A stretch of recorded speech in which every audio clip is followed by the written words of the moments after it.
Captain's personal log, subdate 200526. I now have definitive proof Ensign Bork, yes, I'm using his actual name, has been colluding with white Sith male. He has been sent for readjustments and some electroshock therapy. I'll deal with Sith later. Welcome everyone to the 22nd Halls of Injustice. I've written 21st in my notebook, but I'm pretty sure it's 22nd. Before we start, there is going to be a stream on Twitch tonight at 8:30 PM GMT. If you're at all interested in a casual chit-chat while I play a fishing game, air quotes around that, do consider swinging by. It's kind of fun. So today I want to talk about Mohammed Khan. Mohammed Khan is a straight-A student from Camden. No joke, genuinely intelligent and talented. He was last week at his home arrested after he was found to have operated a number of, let's call them sophisticated scams since 2017. He came into some prominence more recently for taking advantage of COVID-19 to gain access to people's bank accounts. His obvious intention was to commit bank fraud. Just to give it a little context as to how intelligent this kid is, he's 20 now and was doing this in 2017. He started young. He looks young. He looks like a pouty teenager that's just been woken up. Buy some beard balm and sort it out. His scheme centered around sending text messages to people after he had managed to obtain their data.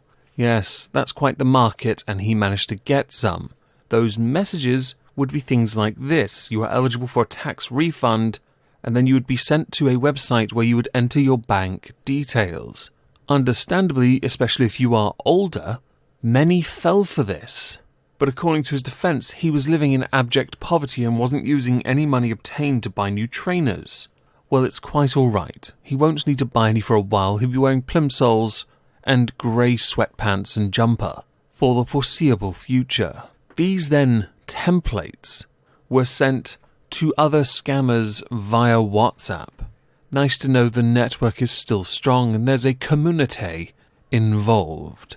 The district judge Alexander Jacobs pointed out that it is worse to capitalize on COVID-19, a phrase that brings a shudder to everybody, and you are using it to your advantage, and the advantage of tech community, of course. Last night I was reading the rules of acquisition, and it occurred to me that a number of the rules in the book fall handily into what he has done, Mohammed Khan at it. You have rule number 6, never let family stand in the way of opportunity. He lived with his family, and they sure as hell didn't know about it, and certainly didn't stop him. And rule number 202, the justification for profit is profit. This kid clearly has the lobes for business and would certainly make for a fantastic Ferengi. Although it's interesting to note, he was studying politics and international relations at the Queen Mary University, not economics and scamming. As earlier stated, Mohammed Khan's defense lawyer Kevin Malloy said he wasn't doing it to get himself expensive pair of trainers because his family lives in abject poverty. You live in Camden. I sincerely doubt you live in abject poverty. The prosecutor, Malachi Pakenham, said that last month the dedicated card payment unit of London Police commenced an investigation into fraudulent text received by victims purporting to be from the government sites promising tax refunds due to the COVID-19 outbreak. It's a phishing campaign to dupe customers to enter their personal details and passwords by sending a fraudulent website link. It gets them to enter their bank details on a fake website set up by the defendant. I wonder if he used Wix.com. I see that ads enough times on YouTube. The information is captured and transferred by email to the defendant. This allows the defendant to harvest personal information with a view to committing frauds against their accounts. The number sent out had a link which invited people to enter their details. The fraud has logos, insignia that are remarkably similar to UK government websites. So one would think that this was from Her Majesty's government. He had set up frauds from 2017. This demonstrates a high level of knowledge of computers, and he is obviously a clever person, and it shows a very clear premeditation to intentionally steal from people. Big key point here, the kid's hardly innocent. He may not have bought himself an expensive pair of trainers, but that doesn't mean he wasn't building a network, building a base to then go absolutely knucking futs. He was sending text messages to people saying they are entitled to a refund of tax. The police investigation indicates this defendant distributed fraudulent websites and templates to other fraudsters and co-conspirators. He is in control of the files, enabling him to receive the duped victim harvested details. It is a main role he is playing in this. There were messages showing he was passing bank details onto somebody via WhatsApp. The evidence was pretty damn conclusive in truth, and so it would be very hard for this person, Mohammed Khan, that is, to plead not guilty, because he'd get less of a sentence if he pleaded guilty, something which the judge also pointed out in their statement, saying that you have pleaded guilty to a sophisticated fraud in which I am perfectly satisfied you are the main player. What you did was to prey on the vulnerability of the majority of people in society, who at this present moment are worried, petrified, fearful about their future, about their jobs, about their homes, making ends meet, getting back to work, or whether they still have a job. All done with no hint of irony for somebody living in, air quotes, abject poverty. Sometimes this is coupled with having to deal with serious illnesses of themselves or of their family, and very many having to deal with bereavement. Along you come, preying on those people, on anyone who might be gullible enough, and there are people sadly who would click on these scams, including the elderly and others who are vulnerable because of the circumstances we find ourselves in right now. The judge's statement continues on for quite some time, referencing the fact that the sentencing powers of the courts are not sufficient to deal with this, so he's going to be sent to Crown Court to be sentenced instead, something which I'm very excited about. Also referencing his intelligence, because he is a straight-A student.